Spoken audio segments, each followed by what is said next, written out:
Hello weavers, welcome to our channel. ఈ వీడియోలో వచ్చేసి మనం పర్స్పెక్టివ్ ఇన్ ఎడ్యుకేషన్కి సంబంధించిన హంటర్ కమిషన్ చార్లెస్ వుడ్స్ గురించి అయితే కంప్లీట్ చేసుకున్నాం. ఆ లింక్ అనేది డిస్క్రిప్షన్లో ఉంది. ఎవరైతే చూడలేదో వాళ్ళు చూడండి. కంటిన్యూషన్ వచ్చేసి హంటర్ కమిషన్ గురించి. దీన్ని ఇండియన్ ఎడ్యుకేషన్ కమిషన్ అని కూడా అంటారు. ఇది వచ్చేసి 1882 స్టార్ట్ చేయబడింది హంటర్ కమిషన్ అనేది. The government has not implemented the grants in aid system suggested by Woods Dispatch. Woods Dispatch implement చేసిన కొన్ని రిజల్ట్స్లో అయితే గ్రాంట్స్ ఎడ్యుకేషన్కి సంబంధించి కొన్ని గ్రాంట్స్ అనేవి ఇవ్వలేదన్నమాట. వాటి గురించి కూడా ఈ హంటర్ కమిషన్లో పొందుపరచడం జరిగింది. గ్రాంట్స్ కూడా గవర్నమెంట్ ద్వారా వచ్చే గ్రాంట్స్ కూడా అన్నీ అందాలి అని చెప్పి ఈ హంటర్ కమిషన్ వుడ్స్ డిస్పాచ్ యొక్క సజెషన్ని ముందుకు తీసుకెళ్ళింది. The general council of education in India 1878 was established in London due to the failure of missionaries' hesitation in India. The first Indian Education Commission was appointed by Lord Ripon on February 3rd, 1882. ఈ Indian education commission అనేది చూడండి, Hunter commission అంటారు దీన్నే. First Indian education commission వచ్చేసి Lord Ripon start చేయడం జరిగింది. అది వచ్చేసి February 3rd, 1882 with 20 members under the chairmanship of. అప్పట్లో చైర్మన్షిప్ ఎవరు అంటే సర్ విలియం హంటర్ యొక్క చైర్మన్షిప్ కింద లార్డ్ రిప్పన్ స్టార్ట్ చేయడం జరిగింది the first Indian education system 1882లో.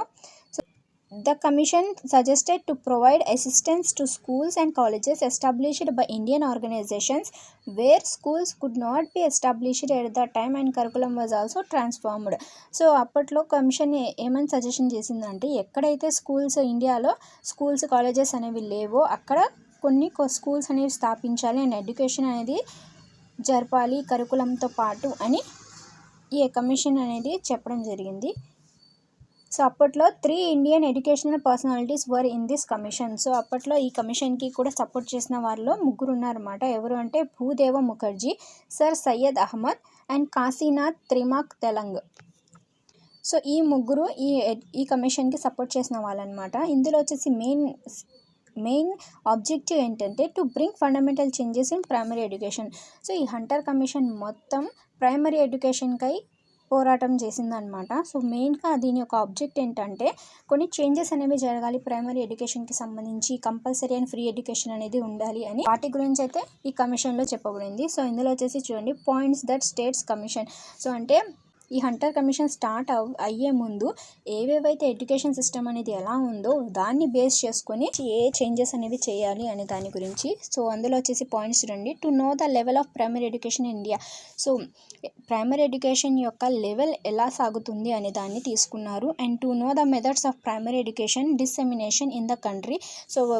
Primary education జరిగే మెథడ్స్ ఎలా జరుగుతున్నాయి. To know the levels of organization at the state level. State లెవెల్కి సంబంధించి ఆర్గనైజేషన్స్ అనేవి ఎక్కడెక్కడ స్థాపించబడ్డాయి అండ్ అలాగే వాటి యొక్క levels, primary level, secondary levels ఉంటాయి కదా. ఎడ్యుకేషన్ అనేది ఎలా సాగుతుంది. To know the status of missionary organizations in the country. కొన్ని మిషనరీస్ అంటే ఫండ్స్ ద్వారా నడుపుతుంటారు కదా, అవి ఎలా ఉన్నాయి. To know what should be the government attitude towards private organization. Private ఆర్గనైజేషన్కి సంబంధించి గవర్నమెంట్ ఎలా రియాక్ట్ అవుతుంది అనే దాని గురించి కూడా కొన్ని పాయింట్స్ అనేవి కలెక్ట్ చేయడం జరిగింది. వాటి మీద అయితే ఈ హంటర్ కమిషన్ కొన్ని సజెషన్స్ అంటే కొన్ని రికమెండేషన్స్ అనేవి పెట్టడం జరిగింది. అందులో చూడండి ఇక్కడ recommendations of the commission. Government should B diverted from higher education and focused towards primary education. Higher education నుంచి ప్రైమరీ ఎడ్యుకేషన్కి అయితే ఫోకస్ని చేంజ్ చేయాలి అని గవర్నమెంట్కి సజెస్ట్ చేయడం జరిగింది. The state government should spend the most part of it's revenue on education. State గవర్నమెంట్కి వచ్చే గ్రాంట్స్లో ఎక్కువగా రెవెన్యూ ఈ ఎడ్యుకేషన్ మీదే పెట్టాలి అని చెప్పడం జరిగింది. Mother tongue should be the language of instruction and curriculum design should be local and basic needs. Mother tongue అనేది లాంగ్వేజ్ ఆఫ్ ఇన్స్ట్రక్షన్గా ఉండాలి అండ్ అలాగే కరికులం డిజైన్. కరికులం అనేది అందరికీ లోకల్గా ఒక్కటే ఉండాలి అండ్ అలాగే బేసిక్ అవసరాలని తీర్చే విధంగా ఉండాలన్నమాట ఈ కరికులం అనేది. Boards of education should be established. So boards of education అంటే సెకండరీ ఎడ్యుకేషన్, ప్రైమరీ ఎడ్యుకేషన్ ఉంటాయి కదా. సో వాటన్నిటికీ ఒక బోర్డ్ ఆఫ్ ఎడ్యుకేషన్ అనేది ఎస్టాబ్లిష్ చేయాలి. And next backward communities, tribals and women's were given free admissions in schools. So ప్రతి ఒక్క విద్యార్థికి ఎవరైతే బ్యాక్వర్డ్ కమ్యూనిటీ ఉంటారో, పూర్ పీపుల్ ఉంటారో, ఉమెన్స్ ఉంటారో వాళ్ళందరికీ ఫ్రీ అండ్ కంపల్సరీ ఎడ్యుకేషన్ అనేది ఇవ్వాలి అండ్ అడ్మిషన్స్ కూడా ఫ్రీగా జరగాలి అని రికమెండేషన్లో పొందుపరిచారనమాట. Special facilities should be provided for women. So ఉమెన్కి సంబంధించి కొన్ని స్పెషల్ ఎడ్యుకేషన్స్ అంటే కొన్ని అంటే అందరికీ అన్ని క్యాస్ట్ వారికి ఒకే విధంగా ఈ ఎడ్యుకేషన్స్ అనేవి జరగాలి. అండ్ ఎవరికైతే స్పెషల్గా వాళ్ళ రిలీజన్ని బట్టి ఉంటాయో అవి కూడా పాటించే విధంగా ఉండాలి. ఫాలోయింగ్ పరదా మెథడ్. సో పరదా మెథడ్ అనేది లాస్ట్ క్లాస్లో అయితే చూసాం మేము మెడివల్ పీరియడ్కి సంబంధించి. సో కాబట్టి ఆ ఫెసిలిటీస్తో కూడా ఎడ్యుకేషన్ అనేది కొనసాగాలి అని సో కొన్ని రికమెండేషన్స్ చెప్పడం జరిగింది కమిషన్. అండ్ సో అవైతే గవర్నమెంట్ యాక్సెప్ట్ చేసి కొన్నిటికైతే ఫ్రీ అండ్ ఎడ్యుకేషన్ అనేది ఇచ్చింది. అండ్ అలాగే బ్యాక్వర్డ్ కమ్యూనిటీస్కి, పూర్ పీపుల్కి ఫ్రీ ఎడ్యుకేషన్ అనేది ఇవ్వడం జరిగింది. అవుట్కమ్స్ ఇంకొన్ని ఏమున్నాయి, అవుట్కమ్స్ ఆఫ్ 1882. సో ఫలితాలు అండ్ అలాగే 1882 తర్వాత వచ్చిన కొన్ని పరిమాణాలు ఎలాగ ఉన్నాయి అండ్ ఏవేవి స్థాపించబడ్డాయి అనేది చూద్దాము.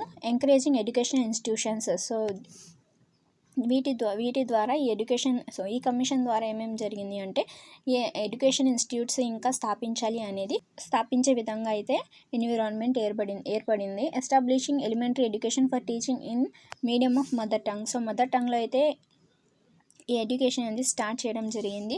The commission suggested that all local facilities of government should be considered to be provided by each inspector in his division. So ప్రతి ఒక్కరికి విద్య అనేది ఒకే విధంగా జరగాలి అండ్ అలాగే అన్ని ఫెసిలిటీస్తో సహా జరిగే విధంగా ఉండాలి అని ఓ డివిజన్ ప్రకారం సాగింది. Based on this committee institutions of higher education were started. So ఈ కమిటీ ద్వారా ఏంటంటే హయ్యర్ ఎడ్యుకేషన్స్ అనేవి కూడా స్టార్ట్ చేయడం, హైయర్ ఎడ్యుకేషన్ చెప్పే ఇన్స్టిట్యూషన్స్ కూడా స్థాపించడం జరిగింది. అండ్ అందులో వచ్చేసి పంజాబ్ యూనివర్సిటీ 1882లోనే పంజాబ్ యూనివర్సిటీ అనేది స్టార్ట్ చేశారు. అండ్ అలహాబాద్ యూనివర్సిటీ వచ్చేసి 1887లో. సో అలహాబాద్ యూనివర్సిటీ ఎప్పుడు అంటే 1887లో. సో ఇవి చాలా ఇంపార్టెంట్ అండి, ఇయర్స్ కూడా గుర్తుపెట్టుకోండి. The first committee to examine the curriculum and text books. So ఫస్ట్గా ఈ టెక్స్ట్ బుక్స్ ఎలా ఉన్నాయి అండ్ కరికులం అనేవి ఎలా ఏమేమి పొందుపరచాలో అనే దాని గురించి అయితే 1887లో స్టార్ట్ చేయడం జరిగింది. సో దీనికి సంబంధించి అయితే physics, agriculture, geography, banking and mensuration so ఇలాంటివి కొన్ని టీచింగ్స్ అనేవి సో కొన్ని కరికులంలో అయితే సబ్జెక్ట్స్ ఉన్నాయన్నమాట. సో అలాగే రిలీజియస్ టీచింగ్ కూడా స్టార్ట్ అయింది. సో కొన్ని స్కూల్స్ అయితే రిలీజియస్ మీద కూడా టీచింగ్స్ అనేవి చెప్పడం జరిగేవి. On efforts of Gopalakrishna Gokhale, Vithalbhai passed the compulsory primary education bill in 1918 in Bombay state legislature. So 1882 Hunter కమిషన్ని బేస్ చేసుకొని గోపాలకృష్ణ గోఖలే పోరాటం స్టార్ట్ చేశారనమాట. ఎందుకంటే ఫ్రీ అండ్ కంపల్సరీ ఎడ్యుకేషన్ అనేది ఉండాలి, ప్రతి ఒక్క విద్యార్థులకి విద్య అనేది అందే విధంగా ఉండాలి అని చెప్పి గోపాలకృష్ణ గోఖలే పోరాటం స్టార్ట్ చేశారు. అండ్ సో అప్పట్లో ఉన్న చైర్మన్ విఠల్ భాయ్ ఒక బిల్ అనేది పాస్ చేయడం జరిగింది. సో అది వచ్చేసి కంపల్సరీ ప్రైమరీ ఎడ్యుకేషన్ అనమాట. ఎక్కడ అంటే బాంబేలో 1918లో స్టార్ట్ చేశారు స్టేట్ లెజిస్లేచర్లో. దీన్ని పటేల్స్ లా అని కూడా అంటారు. So municipalities given the right to start compulsory primary education for boys 6 to 11 years. So ఈ పటేల్స్ లా కమిటీలోనే ఈ పటేల్స్ లా ద్వారానే కొన్ని మున్సిపాలిటీస్లో ప్రైమరీ ఎడ్యుకేషన్ అనేది కంపల్సరీ బాయ్స్కి ఫ్రీగా ఉండాలి అని 6 to 11 years బాయ్స్కి ఫ్రీగా జరగాలి. ప్రతి ఒక్క రైట్ అనమాట, ప్రతి ఒక్కరికి అది రైట్కి కంపల్సరీ ఎడ్యుకేషన్ అనమాట, అది కూడా primary education. Education was provided to boys and girls in united Parganas of Bengal 1919. So 1990లో వచ్చేసి బెంగాల్లో స్టార్ట్ చేయడం జరిగింది, బాయ్స్కి గర్ల్స్కి అనమాట.